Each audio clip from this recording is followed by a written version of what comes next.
भिखारी दामाद ने बनाया बेटी को महलों की रानी। चिलचिलाती गर्मी में दामिनी सड़क पर जूते पॉलिश कर रही है। भैया, अरे ओ मोटरसाइकिल वाले भैया, आपके जूतों में मिट्टी लगी है, मैं आपके जूते पॉलिश कर दूं? 2 पैसों की कमाई हो जाएगी भैया। ठीक है। अंकित अपनी गाड़ी को टर्न करता है और दामिनी के पास लाकर रुकता है। फिर उसने अपने जूते पॉलिश करवाता है। अब अंकित देखता है कि कड़ी गर्मी में दामिनी जूते पॉलिश कर रही है। उसके माथे से पसीना टपक रहा है। भैया, आपके जूते पॉलिश हो गए, आपका पूरे 50 रुपए हुए हैं, दे दीजिए। अब अंकित जेब से 500 रुपए का नोट निकालता है और दामिनी के हाथ में देता है। वहीं दामिनी अपने गले से 500 रुपए के छुट्टे ढूंढती है। भैया, आपके पास 50 रुपए नहीं है क्या? मेरे पास इसके छुट्टे नहीं है, मुझे आप कहीं से बस 50 रुपए दे दीजिए। अरे ये सारे पैसे तुम रखो, ये मैंने तुम्हें ही दिए हैं। तुम इतनी कड़ी धूप में मेहनत कर रही हो, कुछ ठंडा खरीद कर खा पी लेना, कुछ घर वालों के लिए भी खरीद लेना। नहीं भैया, खाऊंगी तो ईमानदारी का ही, मेहनत करके ऐसे फ्री में आपके पैसे नहीं लूंगी। दूसरी तरफ उसी सड़क पर माथे पर फूल की टोकरी लिए घूमती एक औरत कहती है, बेटा ये कुछ नहीं लेगी, बड़ी खुददार लड़की है, मेहनत का ही खाना जानती है, फोकट का तो ये किसी का एक घूंट पानी भी नहीं पीती। ओ, मैं सैल्यूट करता हूँ आप जैसी लड़कियों को, भगवान तुम्हें तरक्की दे और अच्छी जिंदगी भी। अब 50 रुपए देके वो शख्स वहां से चला जाता है। वहीं शाम होते ही दामिनी अपनी जूते पॉलिश का धंधा बंद करके ठेला लेकर बाजारों में सब्जी बेचने लगती है। आलू ले लो, भिंडी ले लो, ताजी ताजी सब्जियां खरीदो। अब कुछ औरतें आती हैं और दामिनी के ठेले से ताजी ताजी सब्जियां खरीदती हैं। अब दामिनी की 900 रुपए से 1000 रुपए तक की कमाई हो जाती है। इसके बाद दामिनी एक घर में रात को काम करने जाती है। मालकिन, मैं आ गई, बता दीजिए क्या क्या काम है। क्या काम होगा, वही है, बर्तन और कुछ कपड़े हैं, फिर रात का खाना बनाना है बस। अब दामिनी के शरीर पर पहले के कामों की थकावट थी, लेकिन चेहरे पर मुस्कुराहट अब भी बरकरार थी। ठीक है, मैं अभी कर देती हूँ। अब दामिनी फटाफट रसोई में जाकर बर्तन धोती है, खाना बनाती है, झाड़ू लगाती है, फिर कपड़े धोकर कपड़े सुखाती है और फिर मालकिन से पैसे लेकर उन्हें अलविदा करके वहां से निकल जाती है। दरअसल दामिनी की माँ ब्लड शुगर जैसी गंभीर बीमारी से ग्रसित थी और उन्हीं की हैवी दवाइयां और अपने छोटे भाई बहन जो अभी कॉलेज में पढ़ रहे हैं, उन सब की फीस भरने के लिए पैसे इन्हीं सब कामों को करके जोड़ती है। अब रात को दामिनी घर आती है। दीदी आ गई, मम्मी दीदी आ गई। दीदी आप आ गई, हम लोग आपका इंतजार कर रहे थे। दीदी देखो, आज मैंने चूल्हा जलाकर रोटी और सब्जी बना ली है, आपको ज्यादा मेहनत नहीं करनी पड़ेगी, आप हाथ मुंह धो लो, मैं खाना लगा देती हूँ। अरे तूने ये सब क्यों करा? तेरी परीक्षा आने वाली है। अरे दीदी, अगर हम पढ़ाई कर रहे तो इसका मतलब क्या, हम आपकी जरा भी मदद नहीं कर सकते। अब दामिनी खटिया पर जाकर अपनी माँ के पास बैठती है। वहीं उसकी माँ अपने आंचल से दामिनी के माथे का पसीना पोंछती है। मेरी बच्ची कड़ी धूप गर्मी में मेहनत कर रही है, कितनी बेसहारा हो गई मेरी बच्ची, कोई मदद करने वाला नहीं है, सारी जिम्मेदारियां मेरी बच्ची के ऊपर आ गई हैं। ऐसी किस्मत तो भगवान किसी लड़की को ना दे। मैं ऐसा क्यों कहती हो, बल्कि मैं तो खुश हूँ कि मैं आप लोगों की सेवा करती हूँ, अपने पापा की जगह ले चुकी हूँ। थोड़ी तकलीफ ही सही, पर खुशी बहुत मिलती है। दामिनी मुस्कुरा रही होती है, लेकिन इस मुस्कुराहट के पीछे की तकलीफ उसकी माँ को साफ नजर आ रही होती है। रहने दे बेटी, मैं जानती हूँ कि तू सभी तकलीफ हमसे छुपा कर रखती है, लेकिन अगर हमारे साथ वो बड़ा हादसा ना हुआ होता तो आज हम ये बुरे दिन नहीं देख रहे होते। मुझे आज भी याद है जब हमारे घर पर दुखों का पहाड़ टूटा था। चिलचिलाती गर्मी में कर्क रोग से ग्रसित दामिनी के पिता खटिया पर लेटे हैं और उनके मुंह से खून की उल्टी हो रही है। परिवार बेबस है, उनकी आंखों में आंसू और लाचारी है। पापा आप ठीक तो है ना? माँ, हमने तो इतना इलाज कराया पापा का, लेकिन फिर भी पापा के मुंह से खून आ रहा है। माँ, पापा उठो ना, माँ पापा को क्या हो गया? पापा उठिए ना। पापा आपको क्या हो गया? मम्मी, पापा के मुंह से खून क्यों आ रहा है? अरे चंचल, अपनी आंखों के आंसू पोंछो। मैं जानता हूँ मैं बड़े संकट में तुम लोगों को छोड़कर जा रहा हूँ, लेकिन अब तुम्हें इस परिवार को संभालना है। ऐसा मत कहिए, मैं आपके बगैर नहीं रह पाऊंगी। रुकिए, मैं लोगों से मदद मांगूंगी, आपको कुछ नहीं होगा। अब गरीब चंचल अपनी बेटी दामिनी को लेकर सड़क पर अमीर घरों के दरवाजे खटखटाती है। एक शख्स अपने घर का दरवाजा खोलती है। हाँ बताइए, क्या काम है? इस कड़कती गर्मी में आप इतनी तेजी से हमारा दरवाजा क्यों पीट रही हैं? जी, मुझे आपकी मदद की बहुत जरूरत है, आप लोग तो पैसे वाले हैं, आप मुझे कुछ पैसे दे दीजिए। मेरे पति के मुंह से खून आ रहा है, उन्हें कर्क रोग है, मुझे उन्हें अस्पताल लेकर जाना है। क्या कहा? कर्क रोग? बाप रे, ऐसी बीमारी का नाम भी क्यों ले लिया हमारे आगे। चलो निकलो, कोई पैसे नहीं है हमारे पास और दोबारा इन सब चीजों के लिए पैसे मांगने हमारे घर पर मत आना। अरे नहीं, ऐसा मत कहिए, आपके पास करोड़ों रुपए हैं लेकिन आप हम गरीब की मदद नहीं कर रही हैं। अरे तो तुम गरीबों के लिए पैसा थोड़ी जोड़ रहे हैं हम। जाओ सरकारी अस्पताल में लेकर जाओ तुम अपने बाप को, तुम गरीबों के लिए वही अस्पताल बना है। इतना कहकर सुमित्रा दामिनी और चंचल के मुंह पर दरवाजा बंद कर देती है और अब जब वो निराश होकर घर लौटती है तो राजू मीनू अपने पिता के सीने पर सिर रखकर रो रहे होते हैं और उसके पिता ने दम तोड़ दिया होता है। नहीं नहीं नहीं, ऐसा नहीं हो सकता, भगवान तूने ये ठीक नहीं किया। दामिनी देख, तेरे पिता हमें अकेला छोड़कर चले गए। अब दामिनी, जिसकी उम्र अभी 22 साल है, वो ये दर्दनाक मंजर देखकर अंदर ही अंदर टूट जाती है। लेकिन वो इस दिन ये भी समझ जाती है कि अब कैसे भी करके उसे ही अपने इस गरीब परिवार को पालना है। माँ, बुरे दिनों को क्यों याद कर रही हो? आपको तो खुद भी अभी ब्लड शुगर हो रहा है। ये खुद एक जानलेवा बीमारी है। अगर आपने टाइम से दवाई नहीं खाई तो आपके शरीर का खून पानी बन जाएगा और फिर मैं आपके लिए कुछ नहीं कर पाऊंगी। और माँ, मैं आपको खोना नहीं चाहती। अब तो पागल है क्या? क्या क्या सोचती है? ऐसा कुछ नहीं होगा। मैं समय से दवाई खाऊंगी। आखिर मेरी बेटी हम लोगों के लिए इतनी मेहनत कर रही है। अब इसी तरह कुछ हफ्ते गुजरते हैं और एक दिन गरीब दामिनी सड़क पर जूते पॉलिश कर रही होती है कि तभी उसके सामने एक बड़ी लग्जरी गाड़ी आकर रुकती है। उस गाड़ी से एक रईस आदमी बाहर निकलता है। बेटी, जरा मेरे ये जूते पॉलिश कर दो, बहुत धूल जम गई है इसके ऊपर। जी मैं अभी कर देती हूँ। अब दामिनी जूते पॉलिश कर रही होती है और उसके माथे से टप टप पसीना टपक रहा होता है और एक बूंद पानी का उस रईस आदमी के जूते पे जाकर गिरता है। ये देखकर वो रईस आदमी फौरन अपने जूते को पीछे करता है। रहने दो बेटा, ये हो गया बस, ठीक है, कोई नहीं, जितना साफ होना था हो गया। अच्छा ये लो, पैसे लो। अब वो अमीर शख्स 500 रुपए के नोटों की मोटी गड्डी निकालकर दामिनी के हाथ में देता है। दामिनी पैसे देखकर घबरा जाती है। अरे ये क्या कर रहे हैं आप? इतने पैसे नहीं हुए इस मामूली से जूते पॉलिश के, मुझे तो बस 50 रुपए चाहिए। अरे कोई बात नहीं बेटी, तुम बहुत मेहनत कर रही हो, तुम इसे रखो, तुम इसकी हकदार हो। नहीं, मैं हकदार नहीं, अपने ईमानदारी के पैसे की हूँ। ये तो नाजायज है, मैं नहीं लूंगी इसे। बेटा रख लो, कुछ खरीद लेना अपने लिए, अपने परिवार के लिए। तुम इतनी मेहनत कर रही हो, इन पैसों से तुम्हें कुछ महीने तक की राहत मिल जाएगी। अब दामिनी वो पैसे लेने से साफ मना कर देती है। ये देखकर अनिल फौरन अपनी कार के पास आता है और कार में से खाने पीने की चीजें दामिनी को देने जाता है। ठीक है बेटा, तुम पैसे नहीं ले रही हो तो ये खाने पीने का सामान ले लो। ये तरबूज, खरबूज और ये नारियल पानी और इस थैली में जूस वगैरह की बोतल है, तुम इसे पी लेना। तुम कड़ी धूप में काम कर रही हो। मैं ये भी नहीं लूंगी साहब, आप मुझे ये सब मत दीजिए। मैं मुफ्त का कुछ नहीं लेती, मैं अपनी कमाई से ये सब खरीद कर पी लूंगी। आप इन्हें वापस ले जाइए।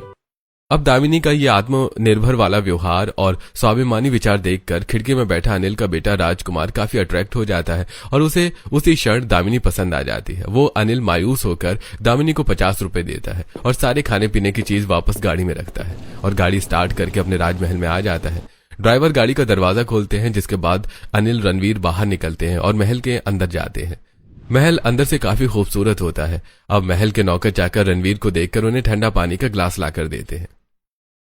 छोटे मालिक, पानी पी लीजिए। अरे बड़े मालिक, आप भी पानी पी लीजिए। अब लग्जरी सोफे पर बैठकर अनिल और रणवीर पानी पीते हैं। तभी वहां पर रणवीर की मां कलावती और उसकी छोटी बहन राधिका आती है। अरे भैया पापा, आज तो आप लोग बहुत जल्दी आ गए। क्यों, क्या हुआ? आज हमारे बिजनेस का काम जल्दी खत्म हो गया क्या? हाँ, आज ज्यादा कुछ काम था नहीं, सब वर्कर्स ने ही संभाल लिया था। रणवीर, क्या हुआ बेटा, तुम बड़े शांत हो, कुछ बोल नहीं रहे हो, कहाँ खो गए तुम? पापा, उस लड़की को मैंने खिड़की से देखा, काफी मासूम और स्वाभिमानी थी, जिसे आप पैसे दे रहे थे और फिर कुछ खाने का भी सामान ऑफर किया था, बट उसने लेने से मना कर दिया। मुझे वो लड़की बहुत अच्छी लग रही थी। हाँ, वो लड़की तो अच्छी थी, काफी समझदार भी थी और मेहनती भी। चलो वैसे तुम बहुत थक गए हो, जाओ आराम करो। कलावती, मेरा भी नाइट ड्रेस दे दो, मैं भी थोड़ा आराम करूं। अब सभी लोग अपने अपने कमरे में आराम करने चले जाते हैं। वहीं रणवीर अभी भी अपने कमरे में वहीं खोया होता है। वो लड़की मेरे दिमाग से निकल ही नहीं रही है। अब मैं और उसके बारे में जानना चाहता हूँ। मैं कल ही पता करूंगा कि वो सारा दिन कैसे क्या करती है। उसके सारे डिटेल्स मुझे कल की डेट में चाहिए ही चाहिए। अब अगले दिन सुबह रणवीर अपने ड्राइवर से, दीपक गाड़ी निकालो, आज हमें लॉन्ग ड्राइव पर जाना है। ओके छोटे मालिक। बेटा, किसी जरूरी काम से जा रहे हो क्या? माँ, हाँ मैं जरूरी काम से जा रहा हूँ, मैं शाम तक आ जाऊंगा।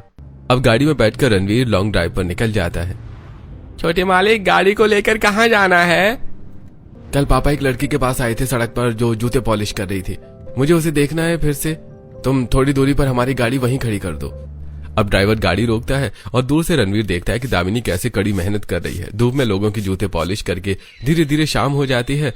दामिनी अपने सभी सामान को समेटने लगती है। ये देखकर रणवीर गाड़ी में बैठता है। ड्राइवर, उस लड़की का हमें पीछा करना है। अब दामिनी अपने घर के आंगन में रखे सब्जियों के ठेले को उठाकर सब्जी मंडी जाती है। ये देखकर ड्राइवर भी उसके पीछे पीछे जाता है। रणवीर कार के अंदर से देखता है कि दामिनी कितनी मेहनत से बाजार में सब्जी बेच रही है।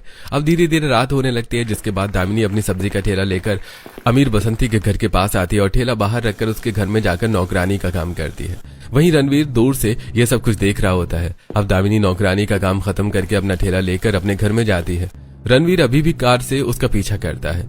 अब जब दामिनी अपने घर में घुस जाती है तो रणवीर कार से निकलकर उसके घर की तरफ हल्के कदमों से बढ़ता है। सामने एक छोटी सी खिड़की होती है और रणवीर बिना किसी संकोच के उस खिड़की के पास जाता है और अंदर की ओर झांकने लगता है और देखता है कि दामिनी की माँ बीमार बिस्तर पर लेटी है और उसके पैरों में काफी ज्यादा सूजन है।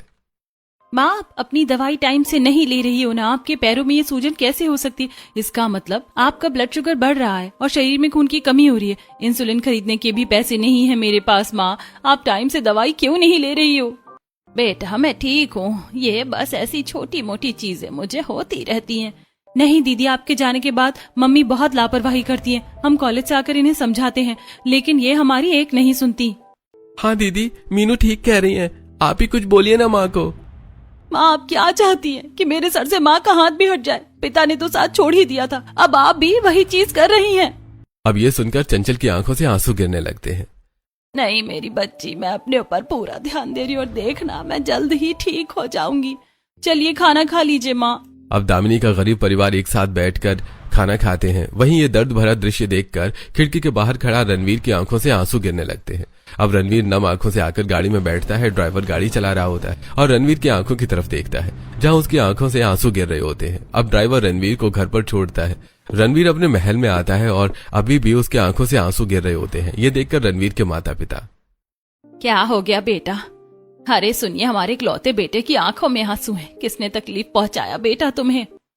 क्या हुआ, बोलो ना। चुप क्यों हो बेटा? हमें घबराहट हो रही है। अब रणवीर अपनी आंखों से आंसू पोंछता है और दामिनी की सारी सच्चाई अपने घर वालों से बताता है। ये सुनकर उनकी भी आंखों से आंसू गिरने लगते हैं। बेटा, पर तुमने उस लड़की को इतनी बारीकी से जानने की कोशिश ही क्यों की? पापा, क्योंकि मैं उस लड़की को पसंद कर बैठा था और अब उसकी तकलीफ देखकर मैं बहुत ज्यादा दुखी हो चुका हूँ। मुझे उसकी तकलीफ खत्म करनी है और मुझे अब उससे शादी करनी है। बेटा, ये तो तुम्हारे बहुत अच्छे विचार हैं कि तुम एक गरीब लड़की की मदद करना चाहते हो। हमें बहुत फक्र है तुम्हारे इस फैसले से। ठीक है बेटा, हम कल ही उसके घर में रिश्ता लेकर पहुंचेंगे। तुम चिंता मत करो, सब अच्छा होगा।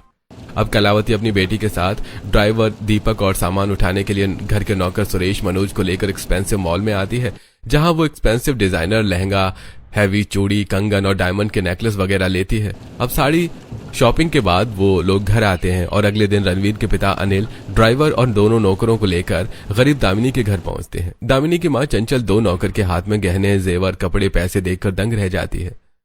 जी, आप लोग कौन हैं और ये इतना सारा गहना, पैसे, कपड़े लेकर आप हमारे गरीब घर में क्यों आए हैं? अरे पर मैंने आपको देखा है, आपने एक बार शायद मुझसे जूते पॉलिश करवाए थे। हाँ बेटा, मैं वही हूँ, पर आज मैं जूते पॉलिश कराने नहीं बल्कि अपने बेटे का रिश्ता लेकर तुम्हारे घर पर आया हूँ। मेरा बेटा तुमसे बहुत प्यार करता है। हम महलों में रहते हैं, तुम्हें वहां पर किसी की चीज की जरूरत नहीं होगी। खुद का बिजनेस है हमारा, जब जो चाहे वो पहन और खा पी सकती हो तुम। अनिल खुश होता है, लेकिन चंचल और दामिनी के चेहरे पर एक चिढ़ होती है। रुकिए भाई साहब, मैं अपनी बेटी की शादी किसी अमीर घर में नहीं करूंगी और एक अमीर घर के लोग मुझ गरीब की बेटी से शादी क्यों ही करेंगे?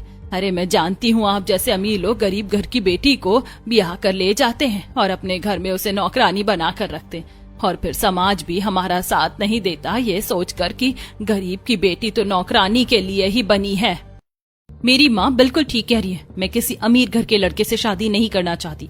मैं गरीब घर के लड़के से शादी करना चाहती हूँ जो खुद मेहनत करके पैसे कमाना जानता हो, पूर्वजों की कमाई पर उड़ता ना हो। सच कहूँ तो अगर आपके बेटे आज यहाँ उपस्थित होते तो मैं उनके मुंह पर इस रिश्ते के लिए मना कर देती। आप लोग जा सकते हैं, हमें ये शादी नहीं करनी। अब ये सुनकर अनिल काफी मायूस हो जाता है और बिना कुछ कहे नौकरों के साथ गाड़ी में बैठकर घर आ जाता है। क्या हुआ पापा? क्या कहा उस लड़की ने? हमारा रिश्ता पक्का तो हो गया ना? बेटा सच कहूं तो तुम जैसा सोच रहे हो वैसा वहां कुछ नहीं हुआ है। उस लड़की ने साफ मना कर दिया इस शादी से, और उसकी माँ का कहना है कि अमीर लोग बहुत घटिया होते हैं, गरीब लड़कियों की इज्जत नहीं करते। वहीं लड़की ने भी कहा कि वो किसी भिखारी से शादी कर लेगी, लेकिन किसी अमीर परिवार के बेटे से शादी वो कभी नहीं करेगी। हाँ छोटे मालिक, और उन्होंने तो सारे शगुन का सामान भी लौटा दिया। क्या उस लड़की ने मेरे भाई से शादी करने के लिए मना कर दिया? उसे पता भी है इस महल की रानी बनने के लिए लड़कियां तरसती हैं। हे भगवान, ये गरीब लड़की न जाने कितनी बार मेरा दिल जीतेगी। आप लोग देख रहे हैं, उसके अंदर 1 रुपया का भी लालच नहीं है। उसकी ये पर्सनैलिटी बार बार मेरे दिल को छू जाती है। क्या कहा उसने? वो अमीर से नहीं पर भिखारी से शादी कर लेगी। ठीक है, मैं उसके लिए भिखारी बनने के लिए भी तैयार हूँ। भैया आप पागल हैं? आप महलों के राजा हैं और उस गरीब लड़की के लिए आप भिखारी बनेंगे?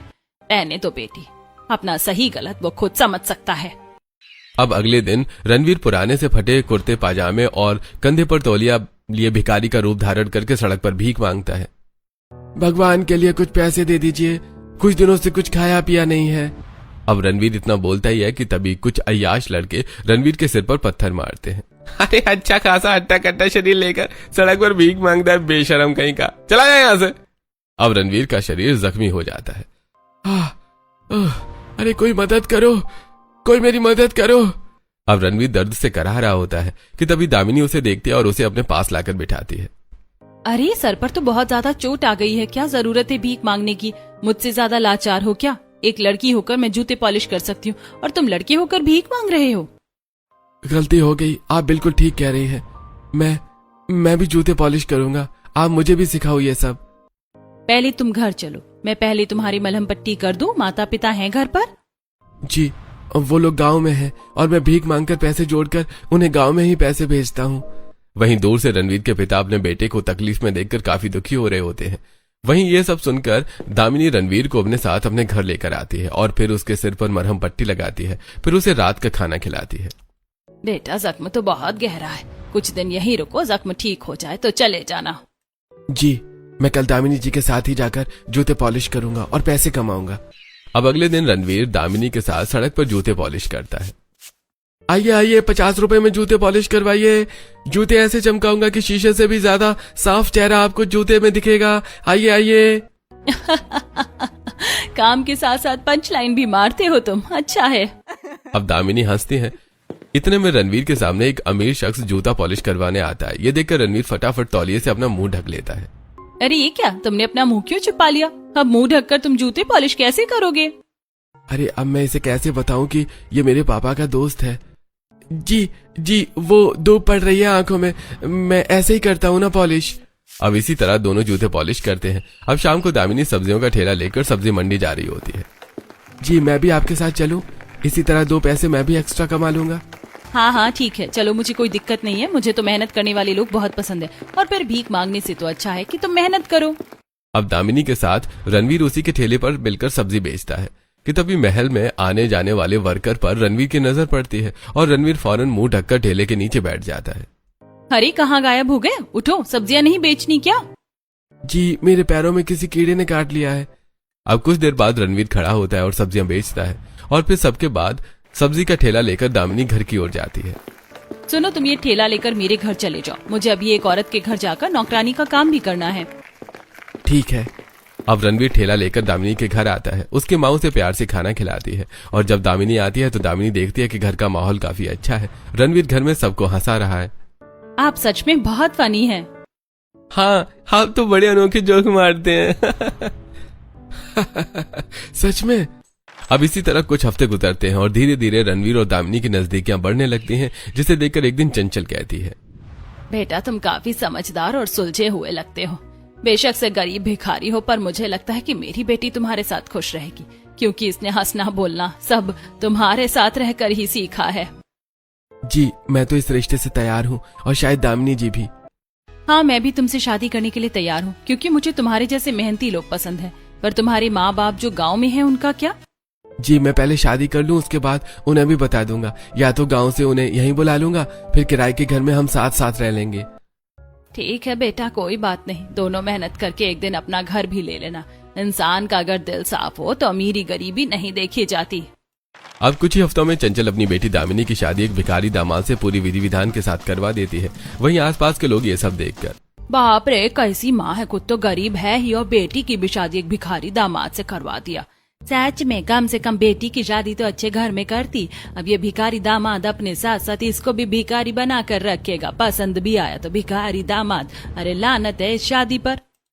अब दामिनी शादी करके रणवीर के साथ अपने ससुराल के छोटे से घर में आती है, जहां रणवीर की माँ सादी सूती साड़ी पहने हुए अपनी बहू का गृह प्रवेश करवाती है। आओ बहू, इस कलश को दाएं पैर से गिराकर घर के अंदर प्रवेश करो। अरे रणवीर, तुम्हारी माँ कब आई? पापा जी कहाँ हैं? अरे मैंने अपनी माँ और बहन को बुला लिया था, आखिर गृह प्रवेश की रस्म ही तो करनी थी ना, बाकी पापा बाद में आएंगे। अब मुस्कुराकर दामिनी कलश गिराती है और घर के अंदर प्रवेश करती है। जाओ बहू, तुम दोनों आराम कर लो। अब दामिनी अपने भिखारी पति के साथ छोटे से कमरे में आती है।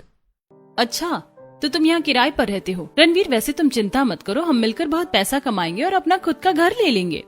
हाँ बिल्कुल, हम बहुत मेहनत करेंगे, पर फिलहाल आराम कर लेते हैं। अब दोनों पति पत्नी आराम करते हैं। अगले दिन सुबह दामिनी सिंपल साड़ी में अपने सास के पैर छूती है। मम्मी जी, खाने में क्या बनाऊं? बहू, थोड़ी मोड़ी सब्जी होगी रसोई में, उसी से कुछ बना लो। अब दामिनी छोटे से रसोई में आती है, जहाँ कुछ सब्जियां रखी होती हैं। दामिनी उन्हीं से सब्जी रोटी बनाकर तैयार करती है और फिर घर में चटाई बिछाकर सभी का खाना निकालती है कि तभी दामिनी की नंद गुस्से से चिड़चिड़ करते हुए कहती है, ये सब क्या है माँ? भाई आप लोग जानते हैं ना, मैं ये सब नहीं खाती। ये क्या आलू की सब्जी और सूखी रोटी बना दी है इन्होंने। मुझे तो। बेटी, शांत हो जाओ। राधिका प्लीज, कुछ भी ऐसा मत कहो या शो करो जिससे चीजें खराब हो। क्या खराब होगा रणवीर? और तुम गुस्सा क्यों कर रहे हो? सुनो, तुम बताओ राधिका, तुम क्या खाती हो? मैं वही बना दूंगी। रहने दीजिए, मैं यही खा लूंगी। अब कुछ हफ्ते के बाद कलावती, बेटा जाओ, अपनी पत्नी को कहीं घुमा लाओ। अब रणवीर अपनी पत्नी के साथ फेमस गार्डन में आता है। दामिनी, ये हमारे यहाँ का फेमस गार्डन है, यहाँ के फूल पत्तियाँ सब बहुत खूबसूरत हैं। हाँ सचमुच, यहाँ पर कितने अनेक प्रकार के फूल लगे हुए हैं, खुशबू भी काफी प्यारी सी आ रही है यहाँ। अब दामिनी इतना बोलती है कि तभी रणवीर एक पेड़ के पीछे जाकर छुप जाता है। अरे मेरे दोस्त यहाँ क्या कर रहे हैं? अरे रणवीर, ये क्या है? तुम बार बार छुपने क्यों लगते हो?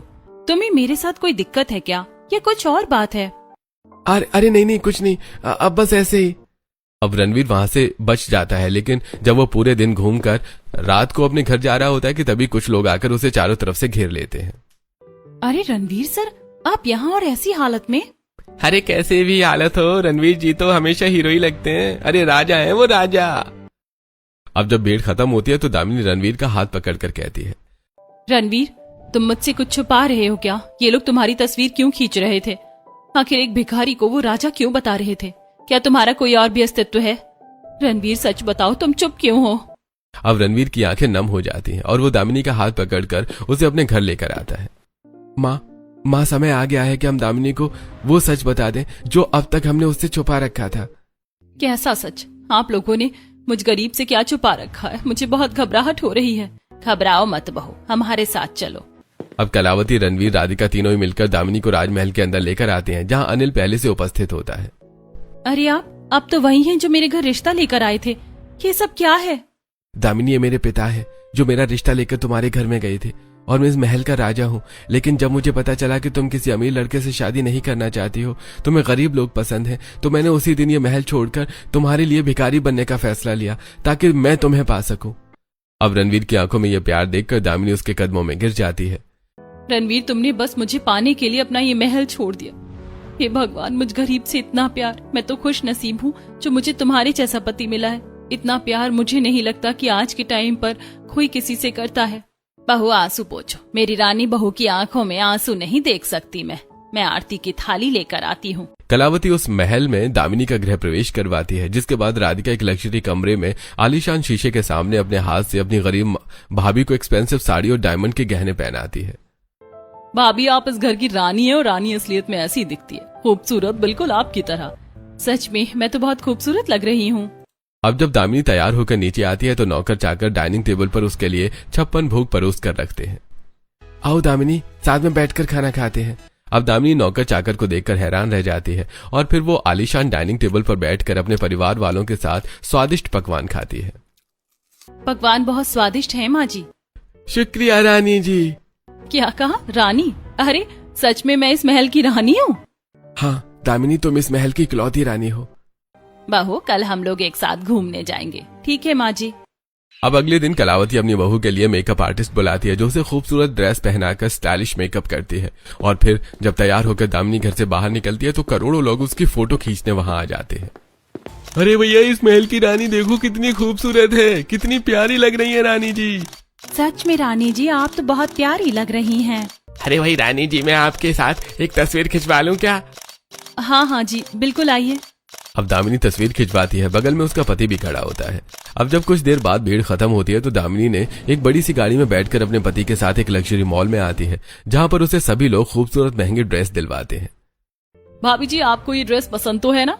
जी, ये बहुत सुंदर है। मैंने तो आज से पहले कभी पहनी भी नहीं है ऐसी ड्रेस। कोई बात नहीं बहू, आज से तुम यही सब पहनोगी। अब इसके बाद दामिनी एक बहुत एक्सपेंसिव रेस्टोरेंट में आती है, खाना खाती है और फिर कुछ देर बाद कार से घर आ जाती है। अब अगले दिन दामिनी खुद अपनी लग्जरी की रसोई में जाती है और अपने हाथ से हलवा बनाती है।